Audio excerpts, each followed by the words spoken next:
So this is going to be a quick lesson, I think, on solubility equilibria. We're just going to skip right through to the calculations because that's basically more or less what's important. There's just a couple of key concept-based questions that we have to be able to answer, and we'll go through those right now.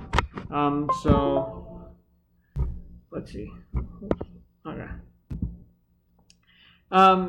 We know that before from our solubility, where are we here? From our solubility chart, different salts have different levels of solubility, right? So sodium chloride is highly soluble, NaCl, all nitrates are soluble, but some of them are insoluble. So for example, lead, mercury, silver, chloride, bromide, iodide are all slightly soluble. Barium sulfate, lead sulfate, calcium sulfate, strontium sulfate are insoluble. And then, well, there's some kinds of flips, right? So carbonates and phosphates are insoluble except sodium, potassium, and ammonium. So therefore, like magnesium or barium carbonates will be insoluble and stuff like that. So we know how to read this table. If you need to look at this table, one will be provided for you on the test. And therefore, we should be able to generally predict the solubility of the following salts. So we're not going to do that because we're not going to, spend time doing that. But what is solubility is defined as the amount of solute that would dissolve in a given volume of solvent at a certain temperature, right? So this is basically, okay, if I give like 0.1 grams of some salt in 100 milliliters of water, how much of that salt will dissociate into ions? Because even those, as we've come to learn in equilibrium, even those salts that, so a general solubility could be written like, NaCl solid plus added to water is going to give us, well, it's going to give you entirely almost Na plus and Cl minus ions, right? But even a insoluble salt, for example, if we take the lead chloride, let's do PbCl2,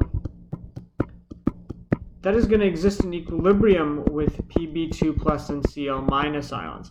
And this is like an, I'm going to say an unusual kind of equilibrium. It's not like both of those exist at the same time. Both of those do exist in the same time as solution, but the regions we're going to be worried about is at super low and super high concentrations of lead chloride.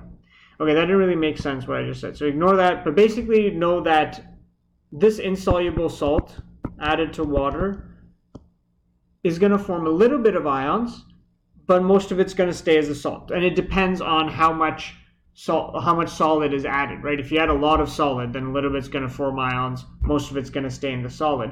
But if you add a very little amount of solid, all of that's going to go into the ions. Because again, we want to reach a given equilibrium. For this reaction, there's a given equilibrium point where I have equal amounts of ions and solid in solution, and that's the point my equilibrium situation or my reaction will want to reach. It will want to reach equilibrium. And that equilibrium is defined by blah, blah, blah, blah, blah, blah, the KSP value. So barium sulfate splits into barium 2 plus and SO4 2 minus, and we are going to write our KSP expression like so. Again, just like Ka was for acids, Kb was for bases, KSP is solubility product, so or solubility so I think it's solubility product, I'm not like 100% sure, but KSP stands for the K value or K constant for a salt dissolving in water. So that's the specific kind of expression that is indicated by the KSP. So whenever you see KSP, you know that it has to be a salt dissolving in water, right? So here we have Ba2 plus SO4 2 minus divided by BaSO4, but we can ignore our BaSO4 because it's a solid and therefore not involved in the KSP expression, and therefore we just have 2 plus and 2 minus. And this gives us a very nice KSP expression just because there's only products present, there's no reactants, so we're never going to be doing any division by anything. It's always just, what are my product ion concentrations in water. So this is the first kind of questions that we can answer. So we'll jump right into questions. Before that, the important concept that we have to talk about is, again, our value of KSP determines how much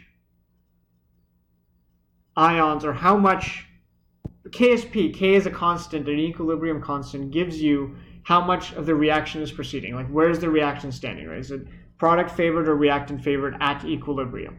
And so we can see that a high KSP value, so relatively high, I'm saying, let's say 1.4 times 10 to the power negative 5 KSP compared to 1.4 times 10 to the power negative 10 KSP.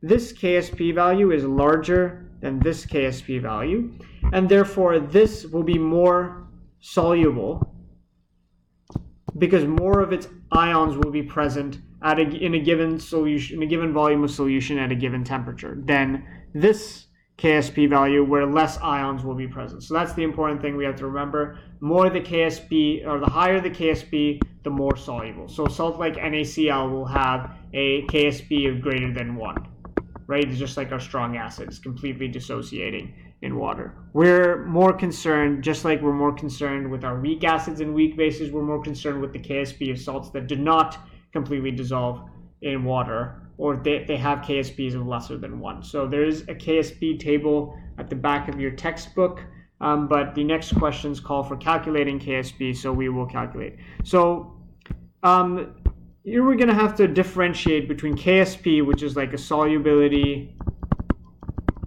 product constant, versus solubility, or molar solubility as it's often called, of these salts. So molar solubility is basically what is the ion concentration.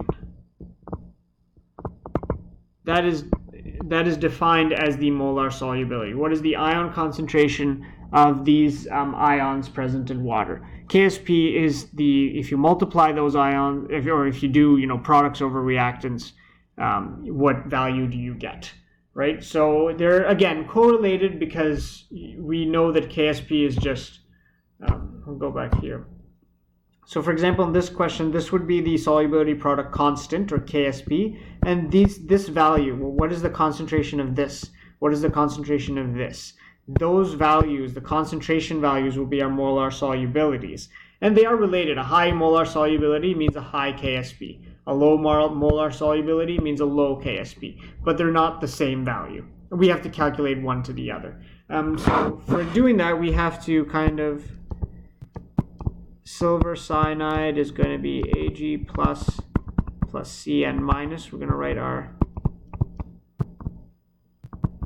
Again, I'm not too concerned with the aqueous, aqueous and solid. I'm going to assume that you are understanding the states, but I will be looking for the charges. If you don't put the charges, that's technically an incorrect equation, so to speak. So we will watch out for the charges on the ions. This is a 1-to-1 ratio, so that's very nice. I can cross out in my ice table basically all of AgCN because I don't need it. Here I start with 0 and 0, plus X, X, X, and so I get, but I have the X value because the solubility is 1.5 times 10 to the power of negative 8, right? So this is what I'm giving. This is the equilibrium concentration of ions present in solution. So what at equilibrium? Ion concentration at equilibrium is defined as molar solubility. It's the maximum amount of ions that can exist in a solution. It's a saturated solution. It's the maximum number of ions that can exist in the solution without forming a precipitate. And so our KSP is just defined as, x squared, or 1.5 times 10 to the power of negative 8 squared, which is 2.25 times 10 to the power of negative 16. And that is our KSP value. Very, very simple. And we're going to do one more, which is slightly more challenging, so to speak, because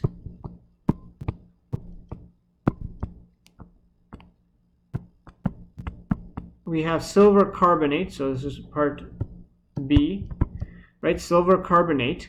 There's a 2 here in front of the silver. So we have to add a plus 2x to make that correct. And again, here x, the molar solubility is defined only as the x, not the 2x. So the x value is 1.5 times 10 to the power negative 8. So essentially, you can do this in two ways. You can first understand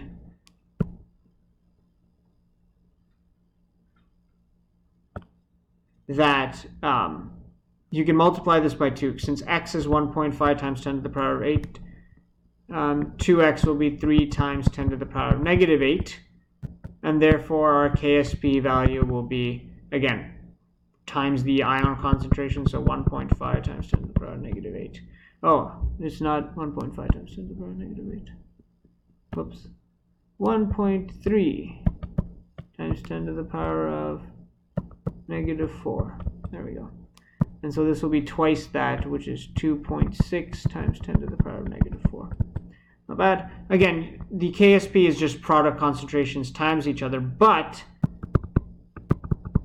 we have to be very careful here because this will be 2.6 times 10 to the power of negative 4 squared. Just this term will be squared because, again, it's concentrations times or raised to the power of their coefficients, right? So you use 2 times. We first have to add a change of 2x here, so that's the first time we use the coefficient. And the second time we use the coefficient is when we raise it to the power. Again, exponents first. Remember your bedmass, don't multiply and then square this. And we get an answer of 8.788 times 10 to the power of negative 12, and that will be our KSP value of silver carbonate.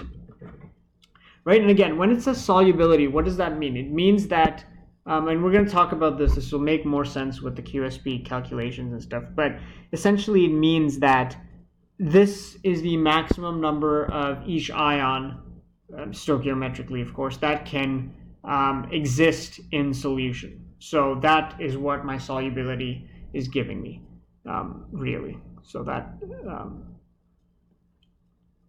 yes. So I think that was it. We'll do the homework on a separate question. We'll do the calculations also on a separate. I just want to break up the video so that it's not one long big video. So we will continue this very soon.